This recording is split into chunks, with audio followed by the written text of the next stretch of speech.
안녕하세요. 오늘 살펴볼 부분은 율리시스 2장 네스토르 편입니다. 시간은 오전 10시이고요. 아직 초반부이기 때문에 감이 잘 오지 않으실 텐데 간단하게 정리하자면 스티븐은 현재 극심한 내적 갈등을 겪고 있고 그 이유는 어머니의 마지막 소원을 거부한 것과 고통받는 조국 아일랜드에 대한 고민에서 비롯된 것이라 생각하시면 될 것 같습니다. 먼저 2장의 표제인 네스토르의 의미에 대해 알아보겠습니다. 네스토르는 고대 그리스의 필로스라는 왕국의 왕의 이름입니다.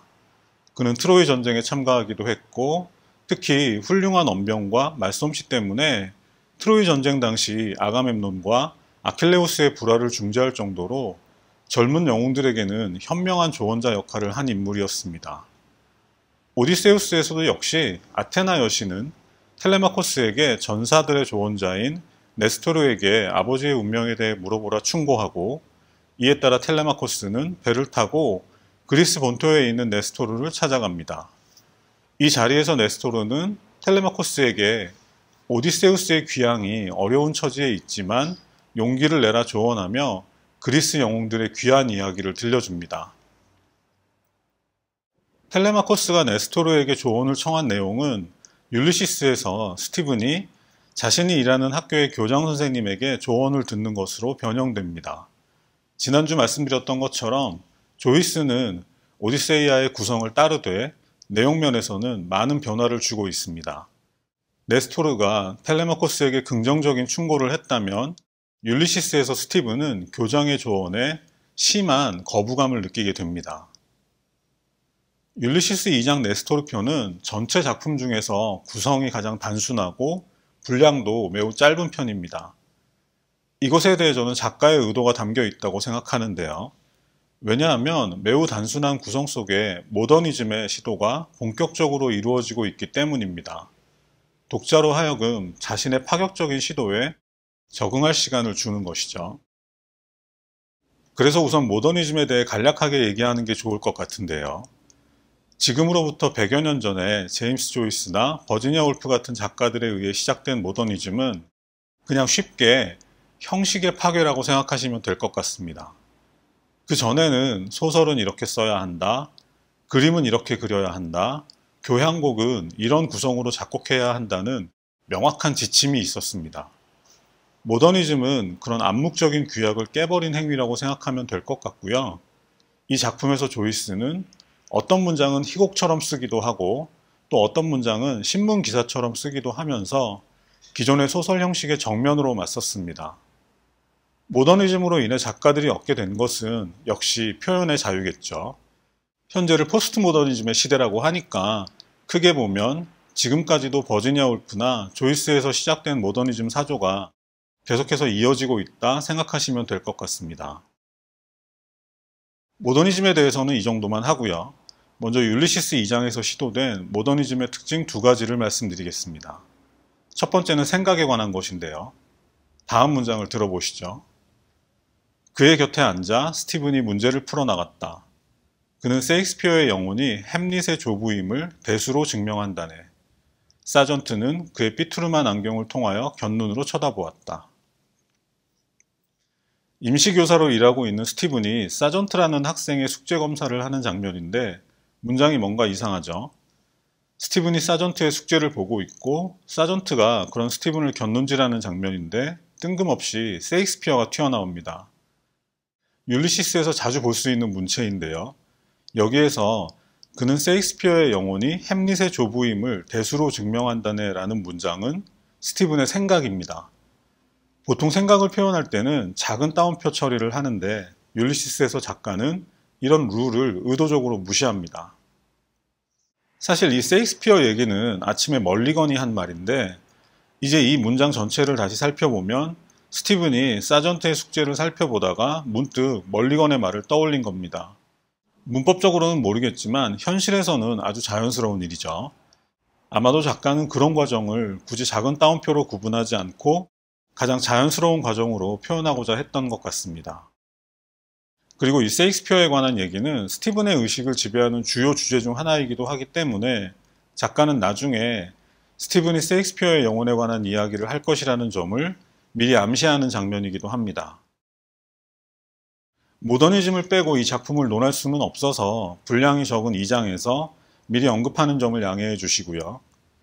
2장에서 사용된 모더니즘의 두 번째 특징은 바로 의식의 흐름입니다.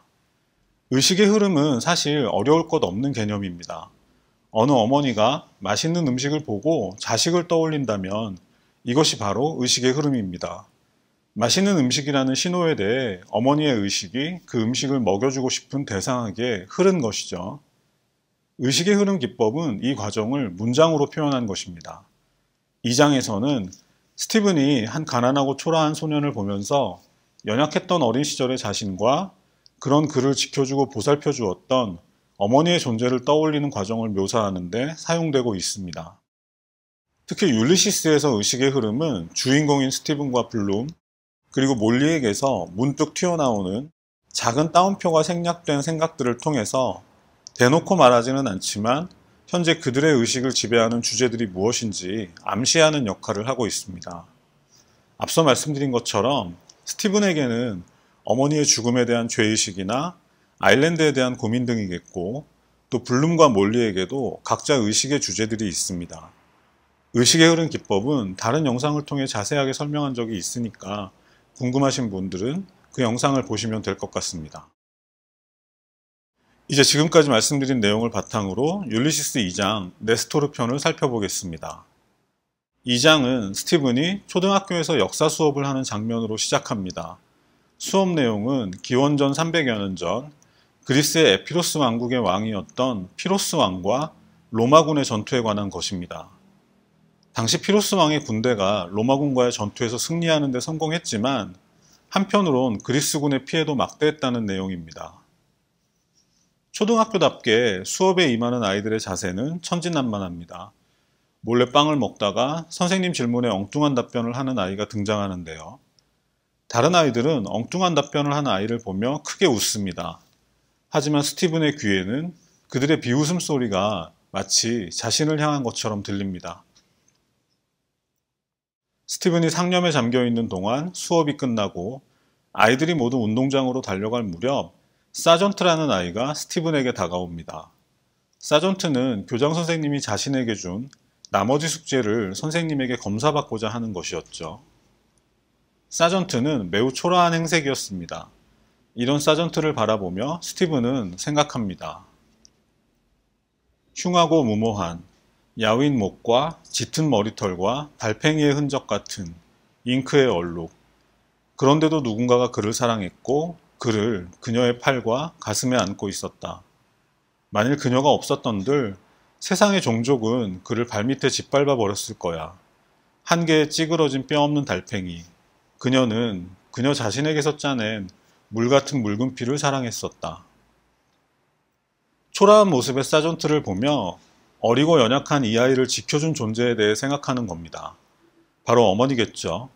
그리고 이런 생각은 바로 자신의 어머니에게로 이어지는데요.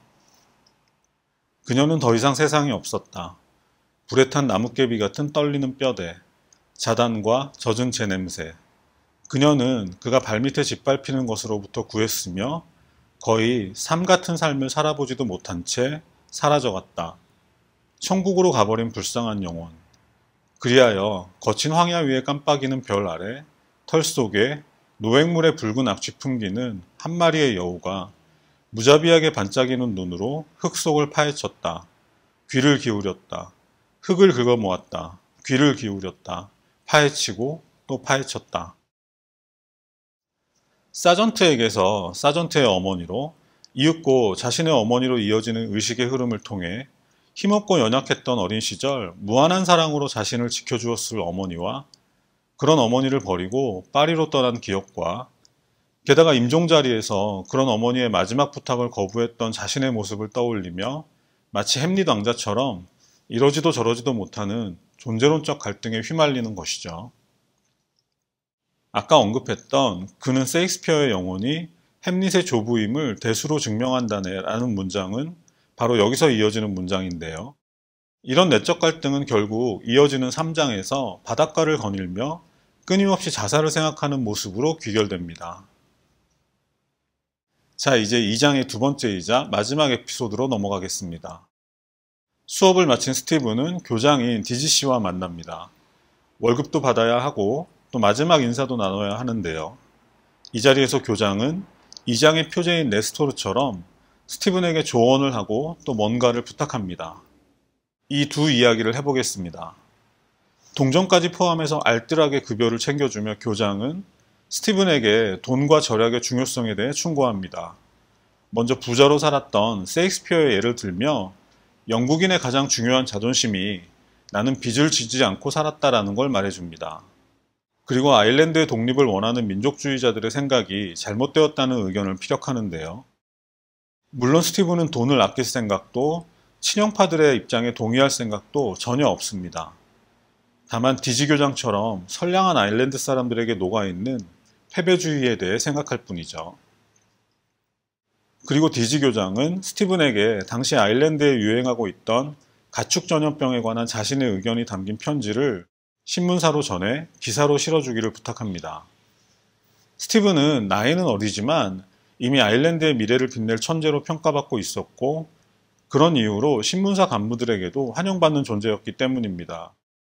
우리는 7장에서 교장의 심부름을 위해 신문사에 방문한 스티븐이 편집장이나 논설위원들과 자유롭게 대화하는 장면을 볼 수 있고요. 또 이 방문은 또 다른 이유로 신문사를 찾은 블룸과 최초로 마주치는 계기가 되기도 합니다. 2장은 영국의 경제가 유태인들 때문에 위험에 처해 있다는 디지 교장의 다분히 친형파적인 걱정에 이어서 대화를 마치고 학교를 나서는 스티븐을 굳이 쫓아와서 아일랜드는 유태인을 결코 박해하지 않은 유일한 나라라고 외치는 교장의 모습으로 마무리됩니다. 아일랜드가 유태인을 박해하지 않은 이유는 처음부터 그들을 받아들이지도 않았기 때문이죠. 그런데 디지 교장의 주장과는 다르게 이 작품의 또 다른 주인공 블룸은 유태인입니다. 블룸을 유태인으로 설정한 데에는 작가의 숨은 의도가 담겨 있는데요. 자세한 얘기는 다음에 하겠지만 우선 유태인은 현재 아일랜드의 극심한 종교 갈등이나 민족주의 갈등에서 중립적일 수 있는 만큼 모든 것을 객관적으로 바라보는 캐릭터를 선택했다 생각하시면 될 것 같습니다. 지금까지 2장을 살펴봤는데요. 2장에서 등장한 두 가지 에피소드는 현재 스티븐의 내적 갈등의 원인을 분명하게 설명하고 있습니다.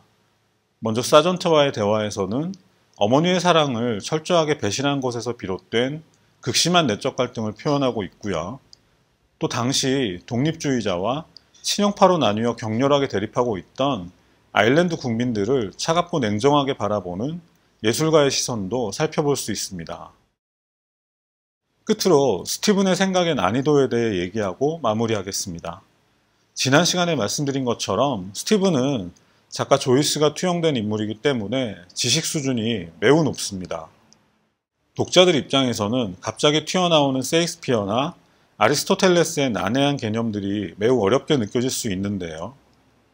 특히 다음 시간에 이어질 3장에서 바닷가를 거닐며 자살에 대해 고민하는 장면은 처음 읽는 분들에게는 마치 벽처럼 느껴질 수도 있을 것 같습니다. 이에 대해서는 사실 대책이 없습니다.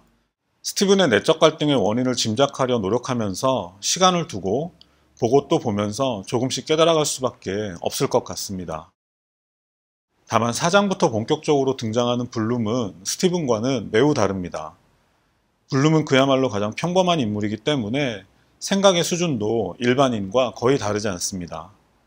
아마도 등장인물들의 생각의 낙차를 통해서 작품 전체에 리듬감을 부여하려는 작가의 의도가 담긴 것이 아닌가 생각되는데요. 3장은 매우 어렵겠지만 4장에서는 반가운 블룸이 기다리고 있으니까 조금만 힘을 내시라고 말씀드리고 싶습니다. 당연히 제가 이해하는 한에서 3장도 성의 있게 살펴보겠습니다. 오늘은 여기까지 하겠습니다. 감사합니다.